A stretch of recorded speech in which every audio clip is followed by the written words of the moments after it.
Smart. Donc moi, je me présente, je suis Jeanne, je travaille au marketing de chez TooSmart et aujourd'hui, je suis accompagnée de Cyril, du coup, pour répondre à vos questions. Je vais laisser Cyril se présenter dans un premier temps. Super, merci. Du coup, je suis Cyril de Saint-Paul. Moi, j'ai eu la chance, au travers de mon parcours, d'accompagner sur des problématiques digitales assez diverses, des sujets qui vont un peu moins vous intéresser aujourd'hui, plutôt web, site internet, acquisition, et des sujets très opérationnels comme la transformation digitale de tout type de structure, des startups, des PME, des groupes. Et ce qui est intéressant sur ces problématiques très opérationnelles, comme chez ceux aujourd'hui, c'est que… Ah, bonjour Laurent. Je crois que ton micro est allumé. Bon, si tu pouvais, pour éviter. Super, merci beaucoup. Du coup, comme je disais, ouais, j'ai accompagné des startups, des groupes, des PME, et donc tous ces sujets-là m'ont amené à adapter une méthodologie au fur et à mesure du temps, qui est basée sur un point assez fort, c'est comprendre le secteur, comprendre le métier des gens avec qui on travaille, et pouvoir digitaliser de manière la plus précise et accompagner vraiment, apporter de la valeur. Et c'est ce qu'on fait aujourd'hui au quotidien chez TooSmart. Alors, et donc je vais aujourd'hui répondre à vos questions comme vous l'avez compris. Pour ceux qui ne nous connaissent pas, TooSmart, on est donc une société lyonnaise, mais on travaille avec la France entière. Aujourd'hui, on innove sur plusieurs leviers. Le premier, c'est l'usage. Donc, toujours partir de l'usage, donc comprendre comment travaillent les personnes avec qui on accompagne. Ça, on le fait grâce à une méthode de process expérience qu'on a fait vivre et mûrir au fur et à mesure du temps. On co-construit avec nos clients en comprenant leur process pour pouvoir le digitaliser.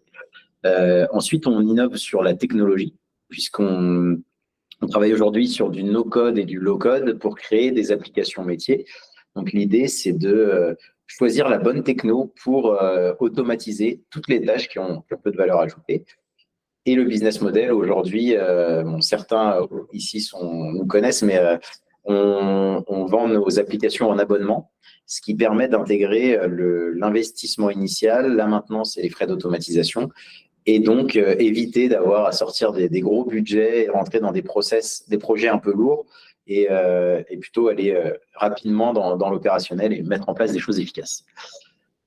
Toujours du bénéfice sur nos projets, donc un gain de productivité. On évite à nos clients de devenir des machines. L'idée, c'est vos problématiques qu'on rencontre souvent sur les sujets QHSE, c'est de faire de la double saisie, par exemple, et un ingénieur qualité n'a pas de valeur ajoutée à recopier des fiches papier dans un tableau Excel. Là, on améliore sa productivité. Si je garde cet exemple, en faisant ça, on a parfois une perte de qualité de données, puisque une fiche papier, elle peut être abîmée. Et donc, du coup, en mettant en place des applications, on permet d'améliorer le suivi, enfin la saisie de la qualité des données, et d'analyser ces données-là. Et le dernier point, c'est le gain de temps, puisque je ne sais pas si certains d'entre vous, Mathilde par exemple, je cite un nom au hasard, a déjà vécu ça, mais faire de la double saisie dans un tableau Excel, puis scanner la fiche papier pour les archives, on a une perte de temps qui est donc obligatoire pour la réglementation, mais par contre qui fait vraiment, qui prend beaucoup de temps à la fin du mois ou à la fin de l'année. Ça peut se compter en jours, en semaines, et donc en fait une semaine de travail à scanner des feuilles. Qui n'a pas de valeur ajoutée au final dans le process. Ça. Donc à la fin de l'année, on a perdu du temps, on s'est pas développé intellectuellement, donc ça amène à des choses pas très sympas. Et donc du coup, comment est-ce qu'on fait tout ça? C'est à travers 3 offres. Le Digital Lab externalisé, où on vient être le bras armé de la DSI, rencontrer les métiers et accompagner à la transformation digitale du dernier maître. Le deuxième point, c'est la création d'applications, puisque aujourd'hui, on a un parc de plusieurs dizaines d'applications sur du QHSE, du MAS, mais aussi d'autres métiers qu'on accompagne sur ces sujets-là. Et notre dernier point, c'est le Process Thinking Smart, où là, donc je parlais tout à l'heure de notre méthode Process Experience. Le Process Thinking Smart, c'est vraiment la compréhension de votre process, la schématisation de ce dernier et voir tous les points d'automatisation qui sont possibles de faire. Donc, où est-ce qu'on peut digitaliser une fiche papier, où est-ce qu'on peut supprimer un tableau Excel et automatiser la connexion des outils les uns avec les autres. Ok. Bien entendu, si vous voulez plus d'infos sur TooSmart, avec grand plaisir pour se prendre un café, pas virtuel cette fois-ci, mais en live dans nos bureaux.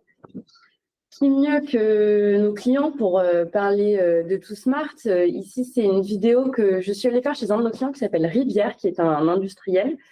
Je suis allée chez eux il y a de ça 3 semaines pour regarder comment ça se passe techniquement sur place, comment ils utilisent l'application, quel gain ils en ressortent, cette application qu'on a créée du coup et co-construit avec eux. Ici, vous avez Gilles Das, donc, qui est responsable QHSE du groupe. C'est un petit extrait qu'on va vous passer ici, mais vous avez la vidéo complète qu'on vous enverra par mail, bien évidemment, après, et que vous retrouverez sur nos chaînes YouTube ou site Internet. Je te laisse peut-être laisser parler Gilles Das. Et de ça, une fiche d'observation à cette interface. Bon, petit bug de son, mais vous avez compris l'intérêt, c'est vraiment simplifier le process et poser une interface qui permette de piloter l'activité de manière efficace. Et vous avez la vidéo complète qui dure, je crois, 3-4 minutes et qui est vraiment sympa. Ouais, vous avez les témoignages de toutes les parties prenantes de l'application, que ce soit le côté opérationnel sur le terrain ou le côté plutôt direction, donc remontée d'informations, de KPIs et gestion plus globale, on va dire, du projet QHSE chez Rivière. Je vous invite vraiment à la regarder. Vous avez des visuels à la fois de l'application, de ce qu'on a fait chez eux, de leur métier et de comment on a pu les aider à supprimer entièrement le papier de leur processus pour gagner en temps, en efficacité et en productivité. Aujourd'hui, du coup, on passe aux questions. Le principe, c'est que vous puissiez poser vos questions sur les points bloquants que vous pouvez rencontrer sur les métiers donc liés au QHSE, que ce soit vraiment dans l'entreprise ou vous sur vos postes au quotidien. On vous a fait passer des questionnaires par mail. On a eu quelques réponses dessus, donc quelques questions qui ont été posées. Et donc, on va passer juste après. Vous allez voir, vous avez des questions qui sont issues donc soit de nos clients, c'est des questions qui sont posées en avant-vente, qui sont posées pendant le projet ou parfois après, comme chez Rivière lorsqu'on est allé faire la vidéo par exemple, et d'autres donc qui sont issues des questionnaires qu'on vous a fait passer. Je vous propose de passer directement à la première question qui là, pour le coup, vient d'un client qui est de comment faire remonter les informations si je n'ai pas de réseau sur mes chantiers. On avait notamment un client qui avait des chantiers qui étaient hors ouverture réseau, donc pas de 4G disponible. Et hors papier, comment faire? Et merci pour cette première question. C'est effectivement un point qui ressort souvent, puisque on a parfois des contextes qui imposent de ne pas avoir de réseau. Donc, comme tu le dis, alors dans ce cas-là, c'est un chantier où il n'y a pas de réseau, c'est un lieu où il n'y a pas de réseau. Donc là, c'est plus un problème technique. On a d'autres cas quand on travaille sur des sujets un peu de sécurité, notamment quand on a de la production un peu secrète, où pour éviter des risques de cybersécurité, on préfère avoir une usine qui est déconnectée, enfin une production plutôt qui est déconnectée. Et donc, quand on a ces contextes-là, il faut savoir s'adapter. Et nous, aujourd'hui, dans notre méthodologie, on vient d'abord étudier tous les contextes projets, qu'ils soient humains, techniques ou de production, et adapter la techno en face. Donc, quand on crée une application sur mesure, prendre en compte ces paramètres, c'est important. Et donc, nous, ce qu'on va faire, c'est qu'on va sélectionner des technos qui peuvent fonctionner en ce qu'on appelle asynchrone pour ceux qui ne sont pas dans le digital. Et donc, prendre des outils qui permettent de faire de la remontée de données terrain et envoyer la donnée plus tard, quand on a de la connexion, ce qui permet de piloté par la donnée, mais en même temps de répondre à cette contrainte de réseau. Et on a un choix techno qui fonctionne plutôt bien sur ces sujets-là, qui est Daxium, qui est un outil no-code qui nous permet, nous, de créer des applications justement pour tout ce qui est tour de produit, enfin tour d'intervention, tournée d'intervention, suivi de production, etc. Et donc ça, c'est une application qui peut fonctionner hors connexion et donc répondre à cette problématique-là. Donc en fait, je saisis mes informations sur ma tablette, mon téléphone, mon PC ou peu importe. Elles sont stockées dans l'application au début. Et dès que je me connecte à Internet, donc je rejoins un réseau 4G, la Wi-Fi ou peu importe, ça s'envoie directement sur le serveur. Exactement. Et donc ça fonctionne plutôt bien. Et c'est des choses qui sont intéressantes à intégrer puisque on a un peu tendance à toujours imaginer le projet en théorie, sauf qu'en pratique, on a parfois des contextes comme celui-ci qui nous permettent de... Tout l'intérêt d'aller sur le terrain, ce que vous faites beaucoup en avant-vente et pendant le projet aussi, d'aller directement dans les usines, sur les chantiers, pour voir comment techniquement ça se passe, parce qu'entre dire comment ça se passe et le voir, c'est pas tout à fait pareil. C'est ça. Deuxième question qui a été posée, celle-ci également vient de l'avant-vente, c'est quelles sont les étapes de mise en place de la digitalisation des process QHSE et combien de temps cela va prendre. On a beaucoup de clients qui sont un petit peu pressés, dirons-nous, et qui ont besoin de savoir combien de temps va prendre le projet. Alors, ça, c'est comme dans tous les projets digitaux, on a une méthodologie qui nous permet de délivrer à temps. Donc, généralement, on se base en fonction des contraintes côté client. Donc, par exemple, sur des sujets QHSE, on croise souvent des problématiques MAS et donc des certifications dans le BTP. Et donc, on a un audit qui arrive à une date. Il faut avoir en place des applications pour pouvoir remonter de la donnée terrain. Et donc, du coup, on va faire cette méthodologie qui est en 3 temps. Donc, la première qui est l'analyse. Donc, comprendre, donc tu l'évoquais, aller sur le terrain, comprendre comment les gens travaillent et identifier les sources de données en papier, de discuter avec le responsable QHSE pour voir ces tableaux Excel de suivi, enfin voilà, comprendre vraiment le process, l'analyser. Ensuite, la deuxième étape, c'est la construction de l'application. Et donc ça, on le fait, nous, avec une méthode où on vient travailler par itération. Donc, on va lotir l'application par process, ce qui nous permet de mettre en place rapidement les choses et donc mettre dans les mains des utilisateurs une application assez rapidement. Et le dernier point, c'est le résultat, hein, c'est l'optimisation de la qualité de la donnée, gain de temps, gain de productivité. Pour ceux qui ont suivi, c'était la slide juste avant.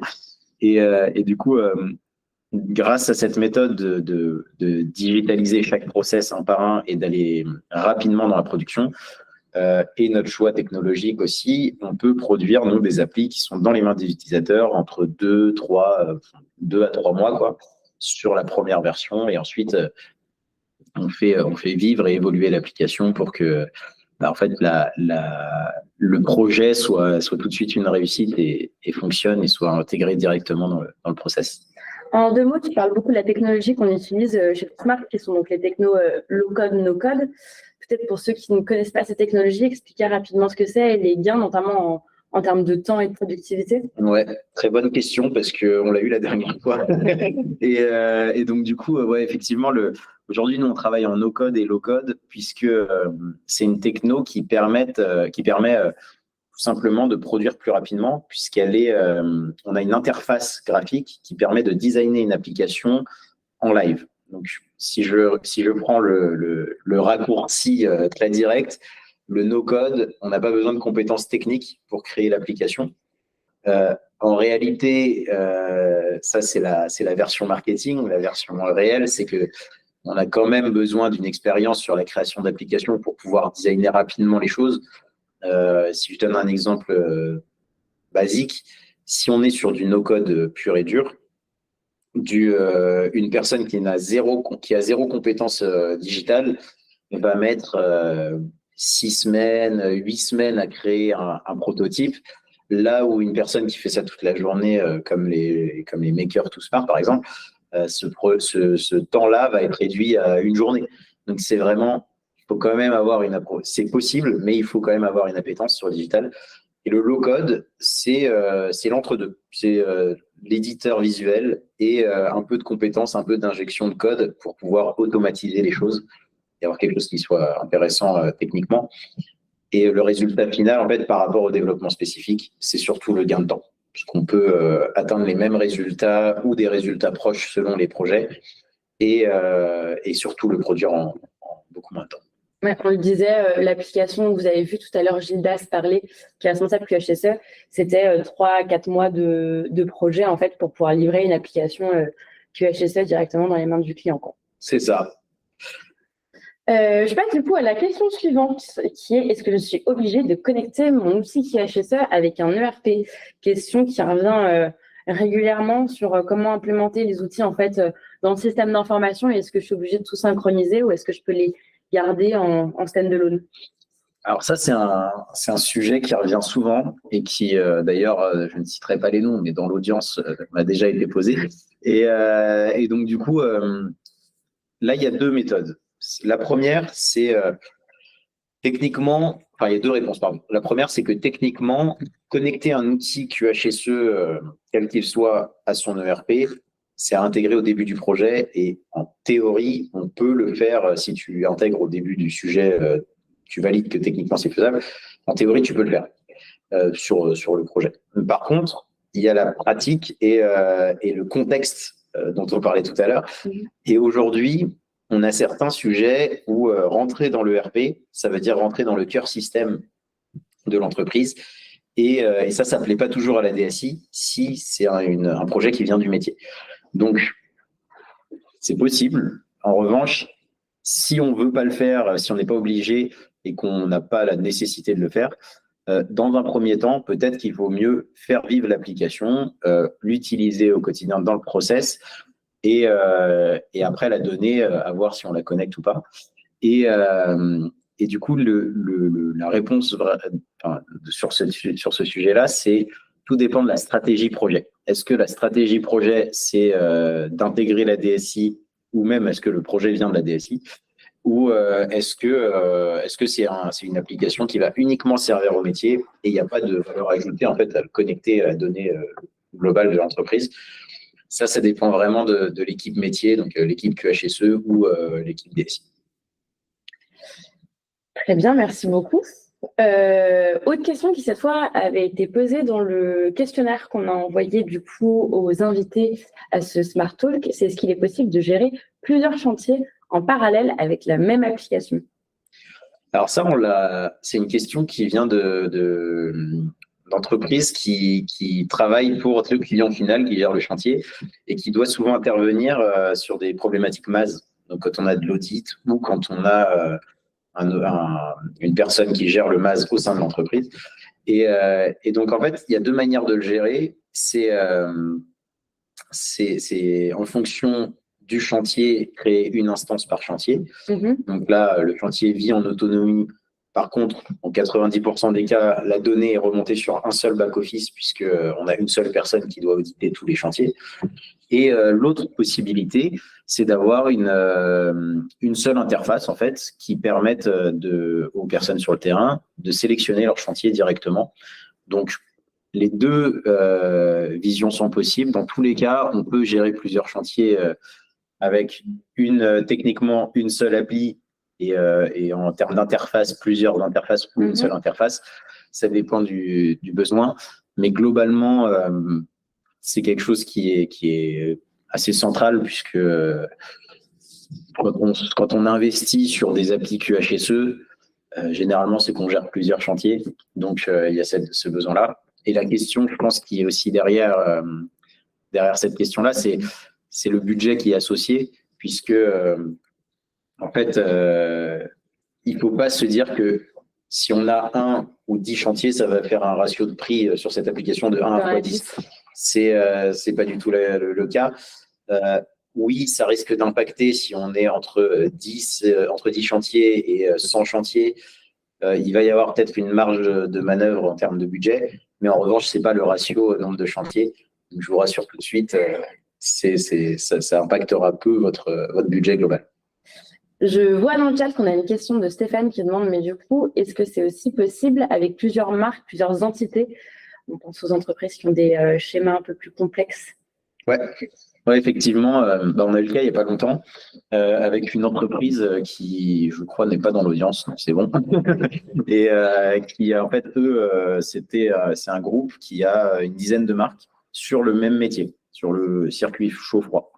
Et en fait, là, le projet était assez intéressant puisque on a l'application qui nous permet de gérer justement plusieurs entités au travers. Donc, c'est un peu le même schéma que j'expliquais sur les chantiers. C'est une instance par entité avec un seul back-office puisque la donnée est à l'ensemble du groupe. Ce qui est intéressant, c'est que en faisant ça, donc c'est souvent de la croissance externe dans ces cadres-là, et donc on a des systèmes d'information différents.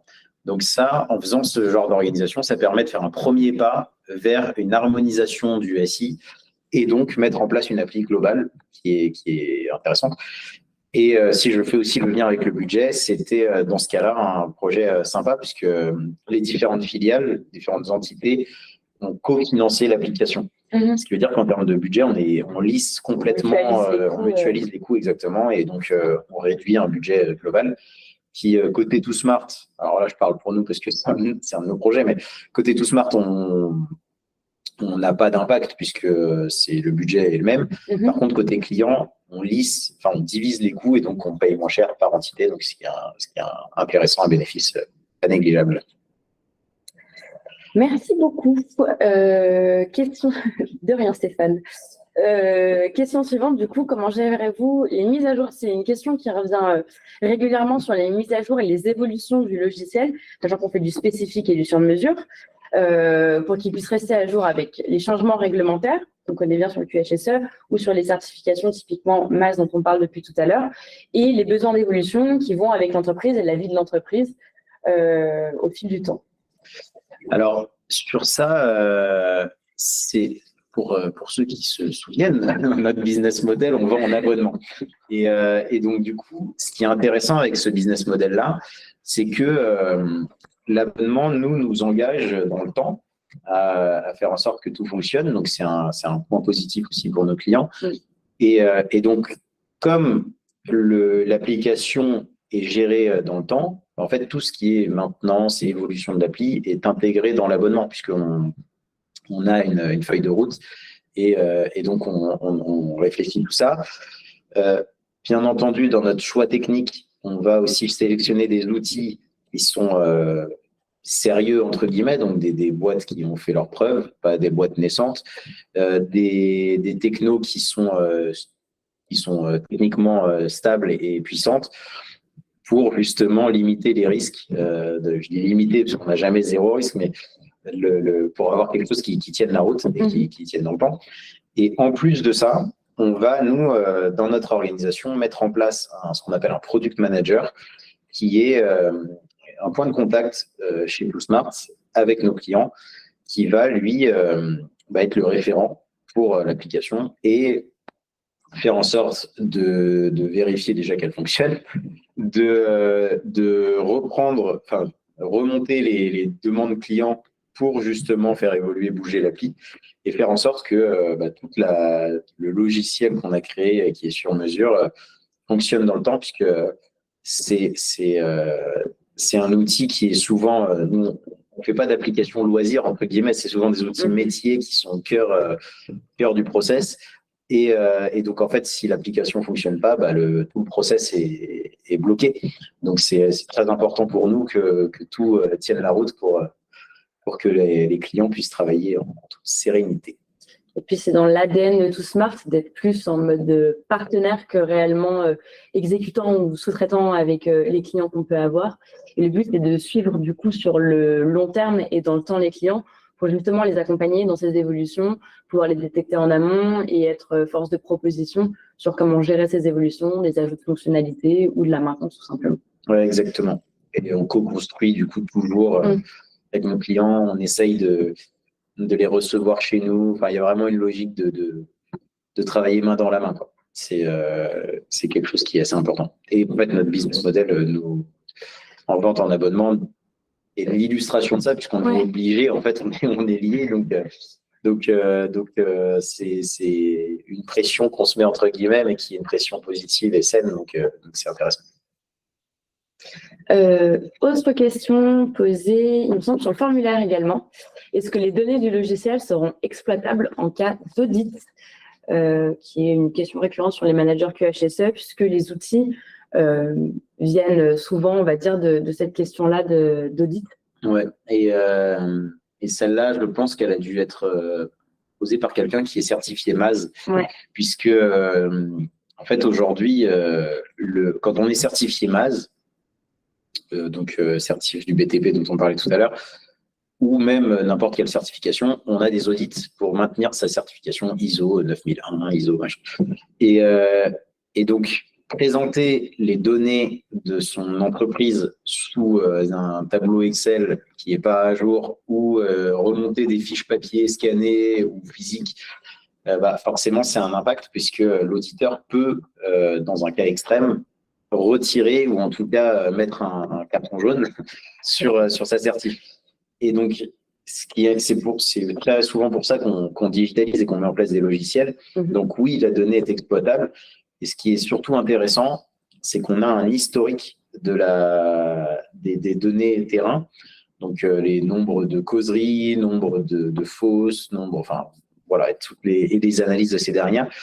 Et donc, très important puisque ça nous permet en plus d'être opérationnel et de bien fonctionner, de maintenir des certifications qui sont parfois cœur de l'activité de nos clients. On a j'ai vu le cas encore ce matin d'une personne on doit se rencontrer et qui du coup me donne une date qui est dans 2 semaines parce que la période en ce moment elle est en audit. Et donc ces fameux audits qui sont centraux dans leur activité. Donc, on est focus là-dessus. Et donc, d'avoir une donnée stable et un logiciel qui l'aide, c'est toujours quelque chose qui est plus appréciable, moins stressant. Je vois qu'on a des questions qui popent dans le chat. N'hésitez pas à continuer à poser vos questions dans le chat. On en a une de Emma qui demande comment m'assurer que les équipes passent bien le nombre de causeries demandées, qui rejoint d'ailleurs un petit peu les dernières questions. Comment on peut réagir au non-respect répété des dispositions internes? Ouais, alors je pense que Emma on peut lier les deux questions puisque c'est assez lié. Et donc le premier point, c'est l'onboarding des collaborateurs. Comment est-ce qu'on intègre dès le début du projet les personnes concernées, les parties prenantes? Gildas, par exemple, qu'on voyait tout à l'heure, a participé au projet et donc, en tant qu'utilisateur, lui était déjà intégré dès le début et ça fait en sorte que les gens déjà s'approprient l'outil, donc ont envie de l'utiliser et suivent ce projet qui est interne. Deuxième chose, c'est d'avoir une application qui fonctionne. C'est bête à dire, mais c'est vrai que c'est hyper important puisque quand on est un peu réfractaire à utiliser un nouvel outil, si l'outil bug, là, on perd complètement l'attention. Donc, mettre en place, nous, ce qu'on fait, des outils de ticketing, de permettre dès qu'on a un bug ou une remontée, de corriger directement et rapidement les choses. Ça, c'est hyper important. Et le troisième point qui fait souvent en sorte que les gens jouent le jeu, c'est d'avoir un sponsor interne qui est très régulièrement un dirigeant ou quelqu'un qui a une vision un peu large sur l'entreprise, puisque ce sponsor, cet ambassadeur va ensuite redispatcher l'information et les gens vont jouer le jeu, puisque quand ça vient d'en haut, on a toujours un peu plus tendance à écouter. Et donc, lier ces choses-là, je pense que vous ficelez déjà bien le sujet et vous avez plus de chances que les choses soient respectées. Après, je pense que ce qui est sur le respect du nombre de causeries, c'est de la discussion, de la communication. C'est que aujourd'hui, un nombre de causeries, on n'est pas là pour fliquer ou embêter les gens sur le chantier, mais plutôt pour les aider à se sécuriser en fait. et à limiter les accidents. Donc, une fois qu'on explique les choses comme ça, je pense que ça peut aussi motiver et faire comprendre aux gens plus que de leur faire appliquer bêtement une chose. Oui, puis tu parlais des sponsors qui viennent de la direction. Je trouve que chez ToSmart, on prend justement pas que des sponsors qui viennent de la direction, mais aussi des sponsors dans les équipes métiers, ce qui aide beaucoup aussi à l'adoption du coup en interne de l'outil. C'est-à-dire que quand on a des personnes métiers et que c'est pas seulement des personnes qui travaillent dessus, on va dire en théorie ou dans le management et tout ça, mais qui sont vraiment dans l'opérationnel et le pratico-pratique quotidien, qu'on implique dans le projet dès le départ, c'est-à-dire que la plupart des fonctionnalités sont étayées, sont perfectionnées en fait avec eux, co-construites avec eux. Quand c'est le collègue d'à côté qui a en fait aidé sur la création de la fonctionnalité, non, mais en fait, moi, mon bouton, j'ai besoin qu'il soit à gauche ou à droite parce que c'est plus pratique, parce que vous comprenez, nous, on le fait un peu plus comme ci ou comme ça. Puis sur mon bureau, c'est foutu comme ça, j'ai un deuxième écran, c'est ça aussi qui permet d'avoir, je pense, plus d'adoption en interne, c'est d'impliquer à la fois la direction, mais aussi les équipes métiers, de prendre des sponsors et de construire pour que ce ne soit pas une application théorique ou comme on peut le trouver sur Exagère qui dit sur le papier répond aux besoins. C'est vraiment quelque chose qui va être utilisé et qui se colle au plus près de l'usage et du métier au quotidien. Ouais, effectivement, et c'est vrai que la méthode process expérience, c'est de comprendre comment les gens travaillent et en fait, qui est mieux placé pour présenter son process que la personne qui le fait elle-même. C'est ça. Non, mais c'est vrai, mais c'est quelque chose qu'on oublie parfois aussi dans les projets, je trouve, digitaux, en tout cas dans les précédentes entreprises dans lesquelles j'ai pu travailler, qui est de dire, en fait, je fais du standard, alors que le standard n'est parfait pour personne et qui colle pas vraiment aux usages et qu'on a un décalage complet entre l'outil et le métier derrière. Ce qui entraîne une mauvaise adoption de l'outil, une mauvaise utilisation et tous les autres impacts négatifs qu'on peut avoir sur des mauvais projets digitaux ou mal menés en tout cas. C'est ça. Après, les deux visions sont défendables. C'est qu'un projet sur mesure, comme ce qu'on peut faire nous, va correspondre exactement au process et donc on utilisera 100% des fonctionnalités. Un projet sur étagère peut aussi parfois répondre aux besoins. En revanche, il faut savoir qu'on doit s'adapter à l'outil et donc forcément faire attention. Et du coup, je vois que Stéphane nous repose une question, si c'était lui, c'était lui qui avait posé.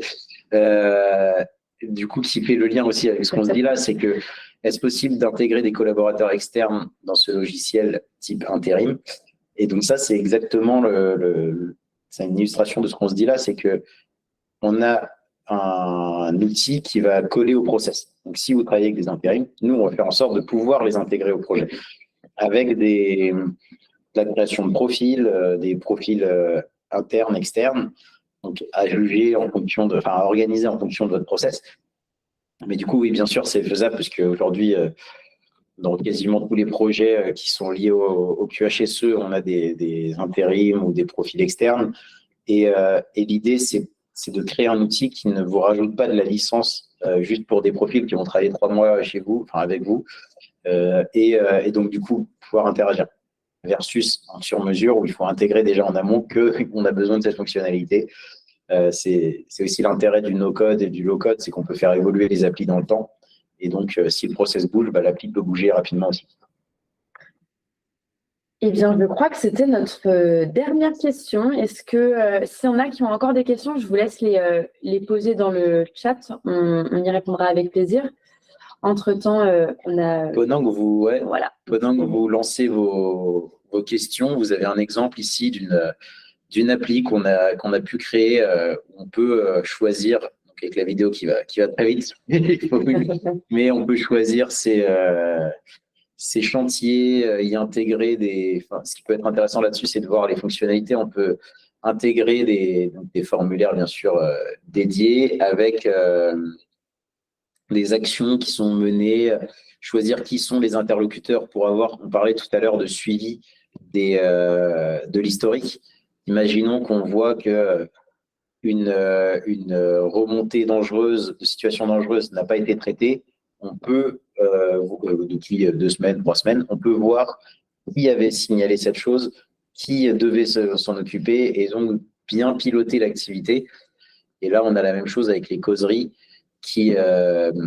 sur lesquelles on peut choisir donc une date forcément, la durée de la causerie, On parlait tout à l'heure de quel chantier assigner le sujet. Bah, là, on peut le faire. On le voit en live. Qui sont sélectionner les chefs les parties prenantes, exactement, l'animateur de la causerie, le sujet, y intégrer du texte. On peut aussi faire des listes déroulantes pour pouvoir piloter par la donnée, c'est plus facile. Et ce qui est intéressant avec ça, c'est qu'on peut aussi intégrer de la photo ou du PDF et annoter directement sur le visuel. Donc, typiquement, là, on a l'exemple. On fait une photo pour une remontée d'informations. On peut dessiner directement sur la photo depuis son téléphone ou sa tablette et faire un focus sur la chose à modifier. Et le dernier vidéo, c'est la signature électronique qu'on peut intégrer aussi sur nos applications pour valider l'intervention, enfin la causerie dans ce cas-là, et donc qui sont les parties prenantes et valider que l'information ait bien été passée. Est-ce qu'on voit d'autres questions de votre côté? Je vois Léo, Gaël, Emma. On vous laisse une petite minute si jamais vous avez des questions. Nous, comme on le disait, on est à Lyon et donc on a des très beaux locaux. Donc on a le plaisir de vous accueillir si jamais vous avez des sujets sur lesquels vous voulez échanger, sur de la digitalisation. On peut en parler au bureau avec grand plaisir. On se prend un café, une heure et on évoque tout ça. L'idée, c'est de voir où est-ce qu'on peut amener de la valeur grâce au digital. Et aujourd'hui, vous avez une petite mosaïque de quelques clients avec qui on le fait. Et donc, avec grand plaisir pour vous ajouter à cette mosaïque. N'hésitez pas, si vous avez d'autres questions, vous avez du coup les informations de contact de Cyril que vous voyez à l'écran. N'hésitez pas à soit prendre rendez-vous, soit poser vos questions par mail ou via le site internet. On est bien entendu disponible et à l'écoute. Top. On vous enverra le replay du coup et la vidéo dont on parlait, l'extrait qu'on vous a montré tout à l'heure sur notre projet avec Rivière et avec grand plaisir pour continuer les échanges. Merci beaucoup. Merci à tous et à toutes. Bonne journée. Bonne journée.